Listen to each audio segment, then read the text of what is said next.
Okay, so the CLI commands that we're using here are OpenSSL to give us access to that toolkit, ENC, which allows us to use symmetric encryption, and then we're defining the encryption that we're using. In this case, we're using CBC because it completely randomizes as it encrypts, whereas ECB uses the same structure, which means it's actually still visible to an attacker. So we are using in to take the contents of my secrets and out to create a new folder where the encryption is going into. We're going to do that for secrets 1 and secrets 2 so that we can compare here using cat the contents of the encrypted folders. They are different is what we can see.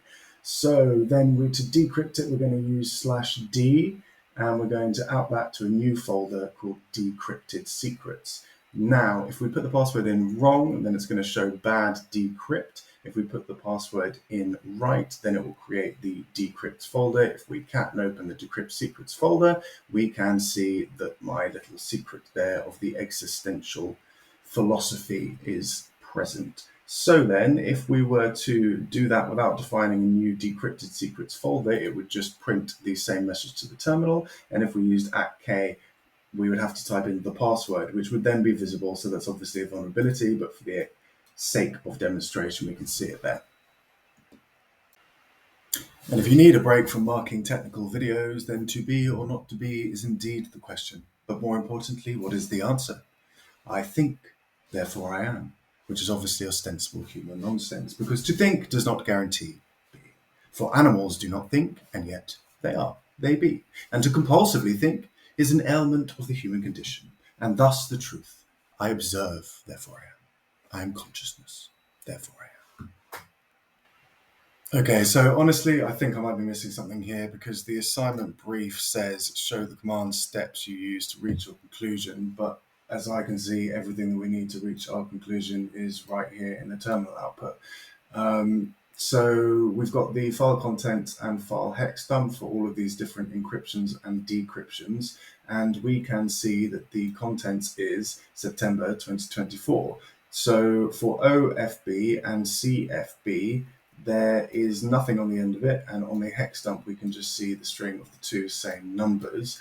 Whereas for CBC and ECB, at the end of 24, we can see where the 08 has been padding, and that's also true in the hex dump of both of those as well. And basically, the September 2024 is only 8 bits long, but CBC and ECB need to pad the remaining 8 bits, and there is 1, 2, 3, 4, 5, 6, 7, 8.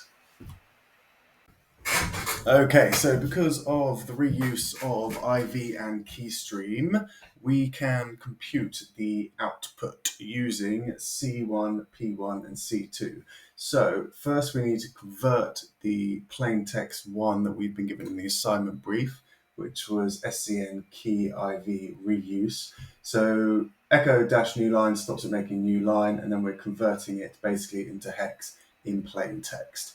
That gives us this output here, which I've put in the first line of hexadecimal base. We then have C1 and C2. So I've taken C1 and I've converted that output into a hexadecimal base here. So I'm now going to replace that in line 2. And then I'm going to add C2 to the first one, and then we're going to run that process again, but this time we're going to have it give us an ASCII, sorry. And that should give us key reuse is bad. Okay, so for Python, we need to put in our plain text, ciphertext, and IV all in hexes. I've also included for comparison later the target cipher in dehexified form, which was then used at the end to compare that to the text ciphertext and then print the correct decoded password. So that's each one is going to be stored in the key variable. The strip is to make sure the hex is accurate by removing the new line. And it's going to be loading and pulling that from word list. So we then make our loop, and as that loops through, we are going to, if it's padded in less than 16 bits, AES needs it to be padded, so we'll be padding it before we encrypt it, and then we encrypt it. That encryption will be compared to the one that we're looking for, the target password. Because it's not on the key, every key, and it's a short list, it should do it relatively quickly and show us that the correct password is territorial.